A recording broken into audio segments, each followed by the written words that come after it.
Setelah kita selesai memperoleh nilai kuadrat tengah untuk masing-masing, berarti selanjutnya kita akan hitung nilai dari statistik ujinya, yaitu mengikuti distribusi F, dan rumusnya adalah A dibagi D atau kuadrat tengah antar kelompok dibagi dengan kuadrat tengah dari dalam kelompok.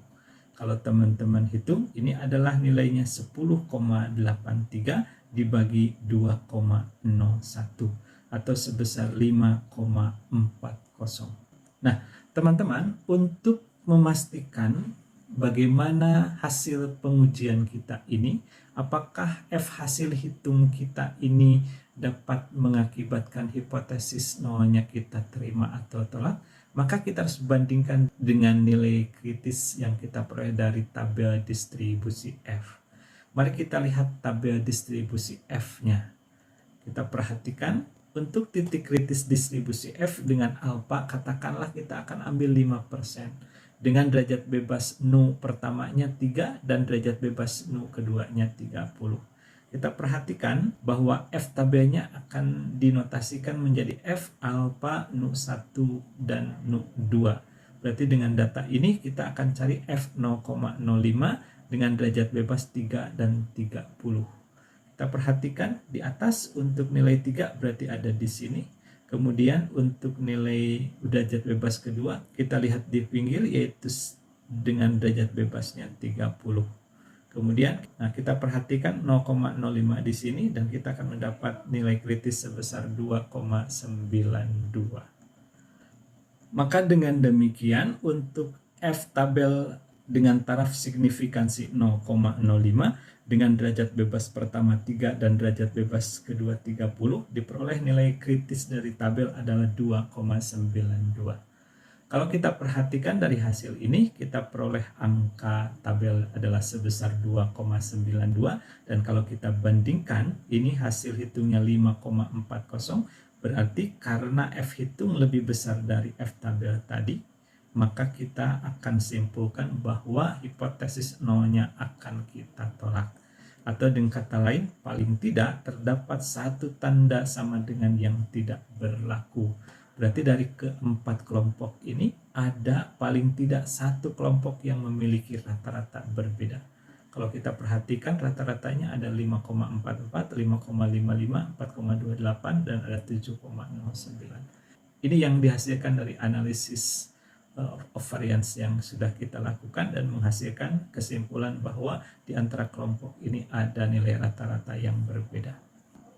Teman-teman, untuk melihat perbandingan bagaimana cara mencari nilai kritis dengan menggunakan Microsoft Excel dapat dilihat dari aplikasi Excel berikut. Teman-teman, baiklah, ini adalah data yang kita peroleh dari analisis yang barusan. Kita pergunakan taraf signifikansi 0,05. Derajat bebas pertamanya adalah tadi 3 dan derajat bebas kedua yaitu sebesar 30. Nah, sekarang bagaimana cara kita mencari titik kritis dengan menggunakan data-data tersebut? Untuk mencari titik kritisnya, kita dapat mempergunakan formula F titik INV titik RT. Ya, kita masukkan formulanya F titik INV titik RT dalam kurung, berarti probabilitasnya tadi adalah 0,05. Kemudian derajat bebas pertama 3 dan derajat bebas kedua adalah 30. Kita tutup kurung. Kalau kita lihat, ini adalah 2,92228. Berarti nilainya sama dengan nilai yang kita peroleh dari tabel distribusi F yang dalam bentuk printout tadi. Nah, kalau kita ingin mengetahui bahwa kita tadi juga sudah mendapat nilai F hitung sebesar 5,40. Kalau sekarang kita ingin lihat sebenarnya p-value atau sampai dengan taraf signifikansi berapa pengujian tadi berani untuk mengambil risiko kekeliruannya, kita perhatikan kita bisa mempergunakan formula F titik dis titik RT. Berarti kita lihat F titik dis titik RT. Ingat, untuk mengetahui apa itu RT, itu adalah right tile, artinya ekor ataupun sisi sebelah kanan yang ada di kurva distribusi F. Dan kalau memang teman-teman ingin mengetahui lebih detail, silahkan dibuka video tentang bagaimana menentukan atau membaca nilai kritis dari distribusi F, baik dalam tabel maupun dari Microsoft Excel di video sebelumnya. Kita balik lagi, berarti untuk ini kita memerlukan nilai X. X-nya tadi adalah 5,40. Kemudian derajat bebas pertamanya adalah 3 dan derajat bebas keduanya adalah 30. Kalau kita hitung, ini adalah sebesar 0,00430,574 dan seterusnya. Ini berarti bahwa taraf signifikansinya relatif kecil, di bawah 1%. Dengan demikian berarti sangat kecil risiko kekeliruan yang terjadi. Oke, dari hasil di aplikasi Microsoft Excel tadi, kita peroleh p-value sebesar 0,00430,574. Jadi sekali lagi, hasil yang ditunjukkan dari analisis kita menunjukkan bahwa pengujian hipotesis untuk kesamaan rata-rata dari keempat kelompok data ini sangat signifikan.